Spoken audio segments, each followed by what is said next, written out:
بدأت تماشاوان هجا سر دان گرنگ بو حولیری بو حریما کردستانی سروک وزیر ایتالیا جورجیا ملونی کو حتی حریما کردستانی رو هفدیتنین و ایگو کرن گرینگی آوی سردانی دکتر کرمانج عثمان شارزای پیوندین ناو دولتی الاستودیو کردستان 24 میوانی منه بخیراتی دکتر کرمانج کی کرمانج نه دست پیک دا گرینگی آوی سردانی بو حریما کردستانی چی؟ بله. زور سپاس با درفتا سردانه کسیتانه چی گرینگا بتابتی نزیک دبینوا لجشنی کریستیانه کانو سری سال ایتالیا پیوندی چی میجوی دورجی لگل هرمی کردستان بونمونه هزکانی ایتالیا هزه چی تایبتیان هی پیاندلن هزکانی الپینی بروی او هزانه کاتی خوی لچای الب لإيطاليا بونمونه ماونو تو وروها شری سربازی گرینجیان کردوا ئەوانە ساڵی 1990 زۆر هاریکاری هەرێمی کوردستانیان کرد لە کاتی کۆچەوە میلیۆنیەکە لەو کاتەوە تاکو ئێستاش بۆ نمونە هێزەکانی ئیتالیەکە لە هەرێمی کوردستانن لە ڕوبەڕەبوونەوەی تیرۆر بەروەها ڕوبەڕەبوونەوەی داعش و یەکێکە لەو خاڵە گرنگانە خاڵی تر ئیتالیا وڵاتێکی پیشەسازی وەروەها وڵاتێکی با بڵێن کشتتوکاڵی زۆر گەورە و مەزنە بەتایبەتی ئێستا کە لە شەڕی رووسیا و ئوکرانیا یەکێتی ئەوروپا بەتایبەتی وڵاتە پیشەسازیەکان ڕوبەڕووبوونەوەی کەمی وزە بوونە کەواتە ئەوش دەرفەتێکی زۆر باشە کە بەر بە پەیوەندی نێوان ئابووری هەرێمی کوردستان و ئیتالیا بدرێت کە هەرێمی کوردستان دۆڵەمەندە بە سامانە سروشتەکان سەرباری ئەوەش لە ڕووی ئەکادیمیاش چەندین قوتابی کورد ئێستا لە ئیتالیا دەخوێنن بەتایبەتی لە بوارە زانستیەکان من لە نزیکەوە ئاگادارم چەندین قوتابی کورد لەوێ کە ماستەر و دکتۆرایان بەدەستهێناوە تەنانەت چەندین ڤایرۆسی جۆراوجۆرەوە دۆزیتەوە و زۆر ڕۆنیان هەبوو لە بەرەو پێشبردننی چارەسەری نەخۆشیەکان لەگەڵ ئەوەش لە ڕووی شوێنەوار و ئاسار وەروەها گرنجیدانی ئابووری سەرباری ئەوش گرنجیدانی ڕامیاری بە هەرێمی کوردستان بەتایبەتی کابینەی تازەی جۆرجیا مێلۆنی کە تازە دەست بەکار بووە ئەگەر بەڕێزیشت لە بیرت بێ باسی ئەوەی کردکەوە زیاتر بەرە بە پەیوەندیەکان دەدەن باش لە بیرما 10 ساڵ پێش ئێستا ئیتالیا لە هەرێمی کوردستان تەنها قونسولخانەی فەخری هەبوو دواتر قونسولخانەی کردەوە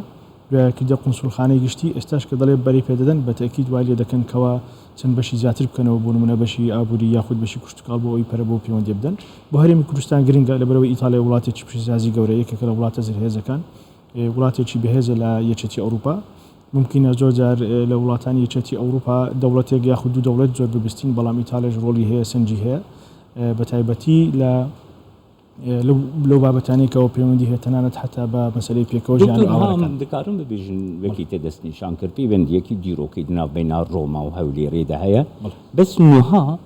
پەیوەندی بەرفەرەحتر دەبن زیێدەتر دەبن وەیەکێم دەکارم بێژن بڵێ ئێمە لە بیرمانە زۆر جار کە باز لە ئیتاڵیا یۆنان دەکرات بەنسبەت گەلی کورد بە شێوەیەکی گشتی وەکو ترانزێتێک خەڵک سێری دەکرد لەبەرەوەی خەڵک بێدا دەڕۆشت بۆی بگاتە ئەوروپا وڵاتانی سەرەوە بۆ نمونە ئەڵمانیا و هۆڵەندا وڵاتانی تر بەڵام ئیمڕۆ ئیتالیا وڵاتێکی ترانزێت نییە بەرامبەر بە هەرێمی کوردستان بەڵکو وڵاتێکی گرنگە گرنجەکەش خۆی لەوە دەبینێتەوە کە دەکرێت پەرەی زیاتر پێ بدرێت لەبەر ئەوەی ئەرزەی مشتەرەک هەیە سەرباری ئەوەش مەسەلەی پێکەوژن خاڵێکی زۆر گرنگە و هاتنی بۆ نمونە پاپا بۆ هەرێمی کوردستان بە هەمان شێوە ڕاستە دەوڵەتی فاتیکان دەوڵەتێکی سەر بەخۆیە بەڵام لە جوگرافیا لە ناو ئیتالیا کەواتە دەکرێت لە هەردوو لایەنە لە ڕاستیدا ئیتالیا کە گرنگی بە هەرێمی کوردستان دەدا زۆر گرنگە هەرێمی کوردستانیش گرنگی زۆر بە بوار بدا لەگەڵ وڵاتی ئیتالیا لە فراوانکردنی پەیوەندیەکانی هەروەها لە دیرەشکردنەوەی ئەو پەیوەندی استراتیژیە تاکو دەگاتە ئاستیلۆبیکردن بە هەموو شێوازەکان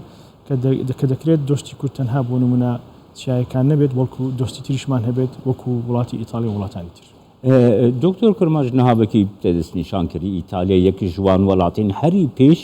این پیشەسازی ئاستانە جیهانی دەیە کوردستان دەکارێت پەیوەندیین خۆیین ئابووری پیشەسازی گەشتیاری دەژی چه سوودان ژێ ئیتالیا بەر بڵێ وەکو دەرفەتی کار ئێمە دەبینین چەندین کۆمپانیای ئیتالی لە هەرێمی کوردستان کار دەکەن وەرە نزیکانە نزیکەی مانگێک بەر لە ئێستا چەندین کۆمپانیای گەورە و براندی ئیتالی لە هەرێمی کوردستان کرانەوە لە بەتایبەتی لە پایتەخت لە شاری هەولێر ئەوە هەموو دەرفەتی وەبەرهێنان و کارە وەروەها ئەو پەیوەندیە جا هەتوو پەیوەندی بۆ نمونە لەسەر ئاستی وشکانی بێت یاخود لەسەر ئاستی بۆ نمونە ئاسمانی بێت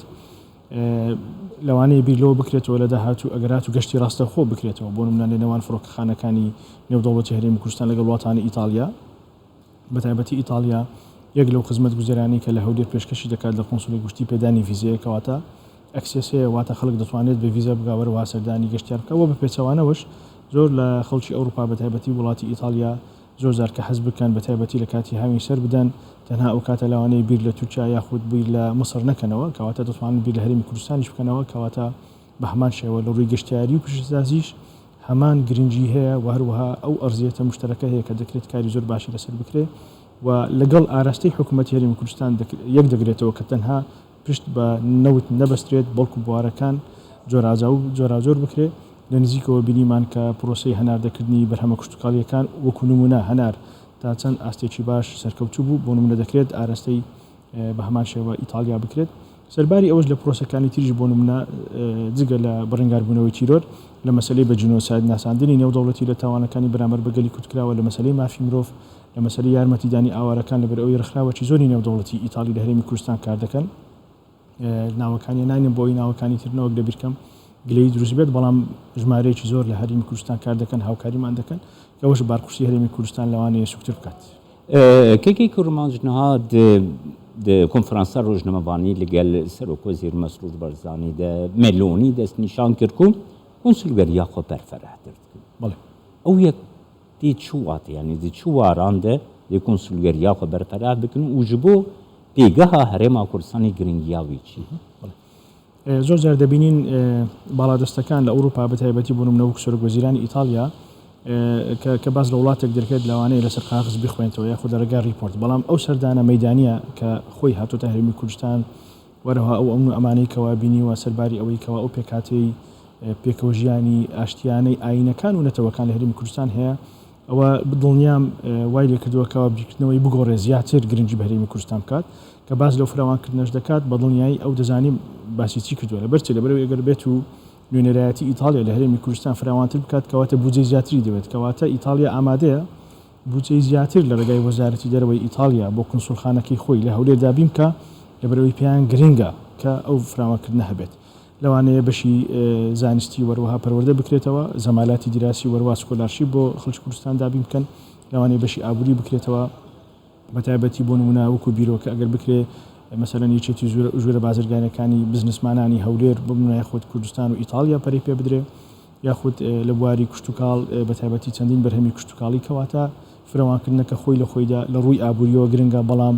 دەرهاوێشتەکانی دەرهاوێشتەی سیاسیین وەروەها یاساین وەروەها لۆبیکردنێکی زۆر چاکە و هەر خوانەکە ڕۆژێک لە ڕۆژان ئەگەر هات و کوردستان تووشی هەر هێرشێک یاخود کوردستان تووشی هەر تەنگژەیەکی سیاسی لەسەر ئاستی ناوچەکە لەبەرەوەی ڕۆژهەڵاتی ناوەڕاست ناوچەیەکی ناساقامگیرە ئەوە دەکرێت چۆن کاتی خۆی فەڕەنسا دەرگایەک بۆ هەرێمی کوردستان لە دوای شەڕانگێزیەکەی 16 ئۆکتۆبر و وەروەها ئەو داگیرکاریکە لە کەرکووک و ناوچەکان کرا بە هەمان شێوە لە جیاتی ئۆپشنێکی تریشمان هەیە کە بوونم لە ئیتالیا دەکرێت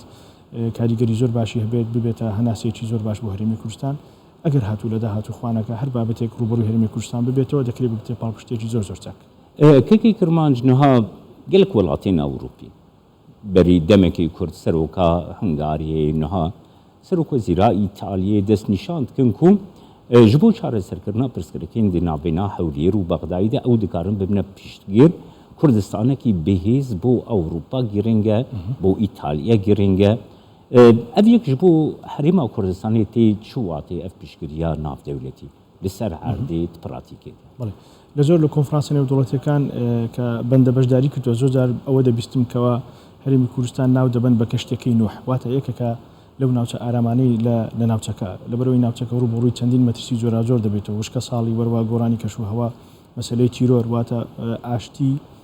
لە ڕووی کلاسیکە وەروەها مەسلەی نەبوونی ینی بەرقراربوونی ئاشتی ئابووری تەندروستی تەنانەت بۆی هەرێمی کوردستان ناوچێکی ئارامە ئێمە دەبینین ئەو هەموو ئاوارەی ڕووی ناوچەکە کردووە بۆ نمونە لە سووریا لە ئێران تەنانەت لە تورکیا و لە نانەکانی تر بۆیە گرنگدان بە هەرێمی کوردستان لەو ڕوانگەوە دێت کە لەسەر ئاشتی حکوومەت دیبلۆماسیەتی هەرێمی کوردستان تاکو ئێستا زۆر سەرکەوتوو بووە توانێتی تاکو ئێستا بەڵانسێکی زۆر باش بپارێزێت وەروها ئەوەش وای کردووەکەوە وڵاتانی دنیا گرنگی بە هەرێمی کوردستان بدەن لەبەر ئەوەی پێگەیەکی زۆر باشە لە ڕۆژهەڵاتی ناوەڕاست و دەکرێت ببێتە با بڵێن هیوایەک بۆ هەموو وڵاتانی ناوچەکە لە ڕووی مرۆیی وەروەها لە ڕووی مافەکانی بەرەو سپاسیاتت دەکەم دکتۆر کورمان جۆسمان شارەزای ناودەوڵەتی و لە ستودیۆی تمیبانە گەلک سپاس بۆ دەرفەت